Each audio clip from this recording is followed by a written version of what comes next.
Muy buenas noches con todos. Yes. Vamos a hablar sobre los principios de Solid. Somos de la Universidad Laica Eloy Alfaro de Manabí, Extensión El Carmen. Nuestro grupo está conformado de tres integrantes, ya es Sebastián Bravo Cabrera, mi persona, y Noemí Lidbeth Figueroa Cedeño.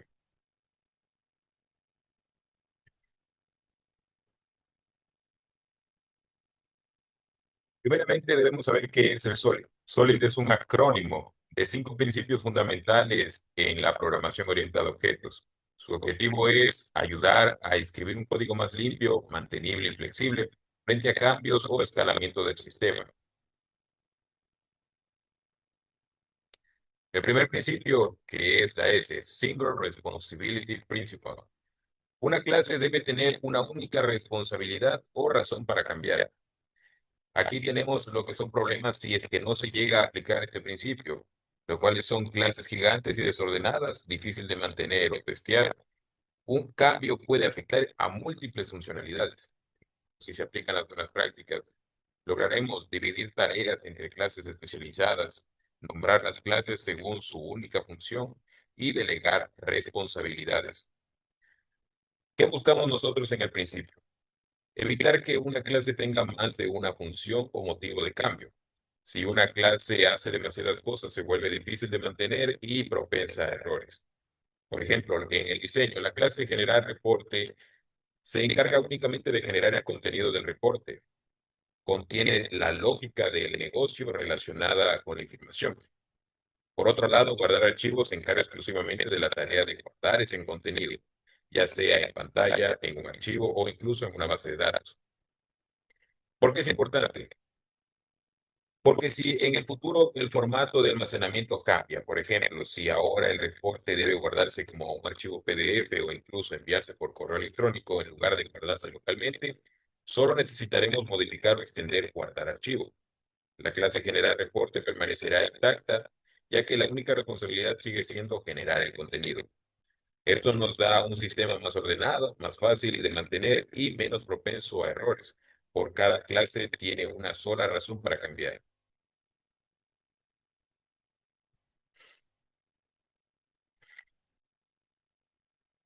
Ahora hablaremos sobre el segundo principio, la O, Open Close Principle.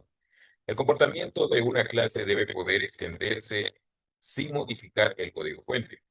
Entre los problemas más comunes que podemos ver, rompes funcionalidades al cambiar el código, muchos if y switch desordenados y poco escalable.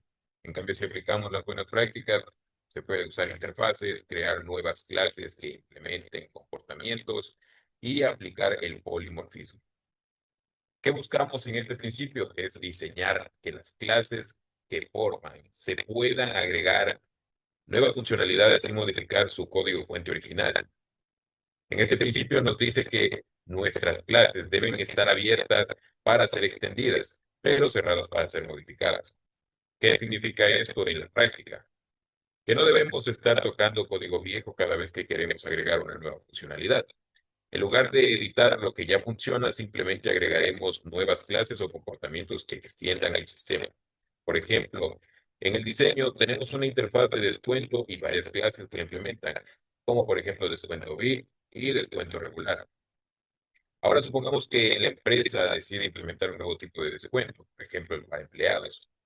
Lo que hacemos es crear una nueva clase llamada descuento empleado, que también implementa la interfaz descuento sin necesidad de tocar las clases ya existentes. Es decir, no modificamos las clases descuento VIP o descuento regular, ni tampoco tocamos el código que lo usa. Solo agregamos una nueva clase. Eso sería fundamental para mantener el código estable, predecible y seguro. Si modificamos algo que ya funciona, podríamos introducir errores sin querer. En cambio, al extender, preservamos el comportamiento anterior y agregamos lo nuevo de manera controlada.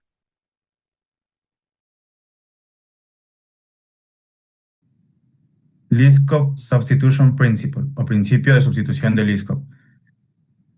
¿Qué busca este principio? Garantizar que si una clase B hereda una clase A, entonces puede usarse sin alterar la lógica del sistema. Uno de los problemas comunes que se resultan si no se aplica son que los métodos heredados que no se comportan correctamente en las subclases, errores en los tiempos de ejecución y rompen la lógica cuando intentamos usar el polimorfismo. Las buenas prácticas son asegurarte de que la subclase cumpla las reglas del comportamiento de la superclase. Evita la herencia si no hay un verdadero es una entre padre e hijo y considera usar la composición. Entonces, este principio nos dice que una subclase debe poder usarse en lugar de su clase padre sin que el programa falle o tenga comportamientos inesperados. Como por ejemplo, tenemos que una clase ave puede existir una subclase llamada pingüino. El problema surge cuando un ave tiene el método volar, ya que todos sus hijos lo deben heredar. Pero el pingüino no vuela, así que si forzamos a un pingüino a implementarle este método, podemos caer en errores comunes. O lo dejamos vacío, que esto es lo que confunde al programador, o lo lanzamos en una excepción, lo que rompe el sistema si alguien intenta usar un pingüino como cualquier otra ave.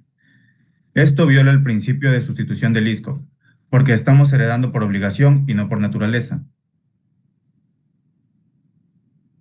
Un pingüino no es un tipo de ave voladora, por lo tanto, no debería ser forzado a comportarse como tal. La solución es simple. Reestructuramos la jerarquía, creamos una clase ave y luego clases más específicas como ave voladora, ave no voladora. De esta manera, pingüino hereda de ave, pero no tiene por qué heredar un método volar. Así que, si alguien en el sistema trabaja con objetos ave voladora, puede estar tranquilo de que todas realmente vuelan sin miedo a errores.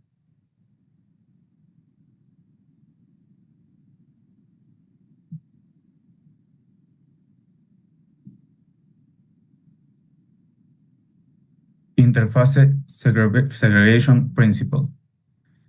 No se debe forzar a una clase a implementar métodos que no necesita. ¿Qué busca este principio? Dividir las interfaces grandes en múltiples interfaces pequeñas y específicas. Algunos de los problemas comunes que tenemos con este principio son los métodos vacíos, las violaciones del SRP y la baja cohesión de clases. Las buenas prácticas serían diseñar interfaces específicas como imprimible, alimentable, calculable, entre otras. Este principio nos dice que si una clase nunca debe verse obligada a implementar métodos que no necesita o no puede usar. En el ejemplo que presentamos, tenemos un caso común, una interfaz trabajador que contiene dos métodos, trabajar y comer. Ahora, imaginemos que queremos utilizar esta interfaz para un robot. El problema es que el robot no come, así que obligarlo a implementar el método comer no tiene ningún tipo de sentido.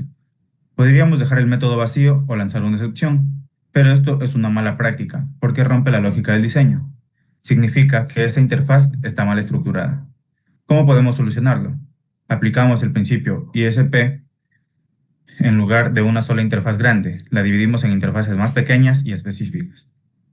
Una interfaz trabajable para quienes puedan trabajar, otra alimentable para quienes necesitan comer, y así el robot implementa solo trabajable y un humano implementa ambas si lo necesita. De esta forma, cada clase implementa solo lo que realmente necesita, manteniendo su código limpio, coherente y fácil de mantener. Principle. Las clases deben depender de abstracciones, no de implementaciones. Por ejemplo, las buenas prácticas, crear interfaces para las dependencias, usar inyección de dependencias por el constructor o métodos, separar la lógica del uso concreto.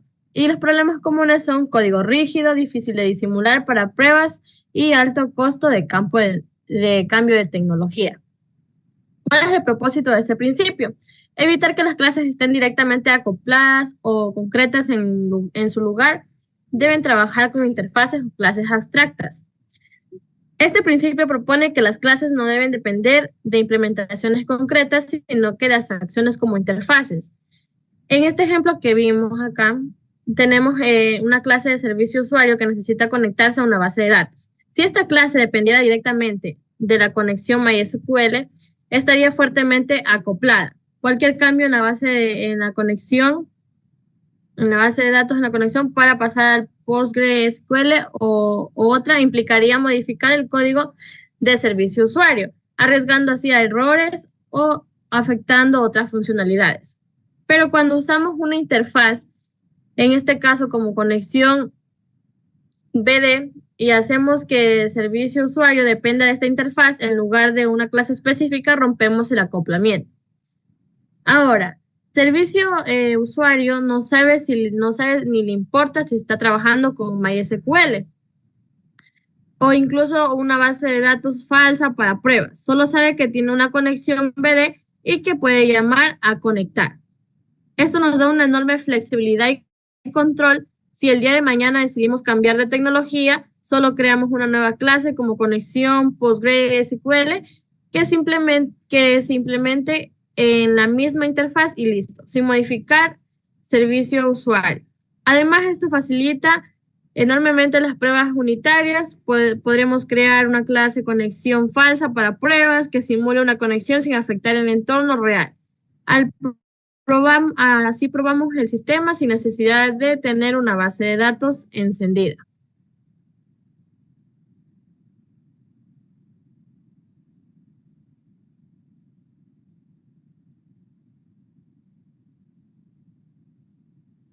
Ventajas de aplicar Solid.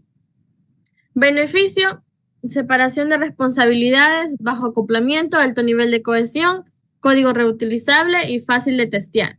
Y resultado: código organizado y claro, cambios sin afectar otras clases, cada clase cumple con una sola función, menos duplicación, más productividad, ideal para pruebas unitarias y control de calidad. Esto sería todo en nuestra presentación. Muchas gracias por su atención.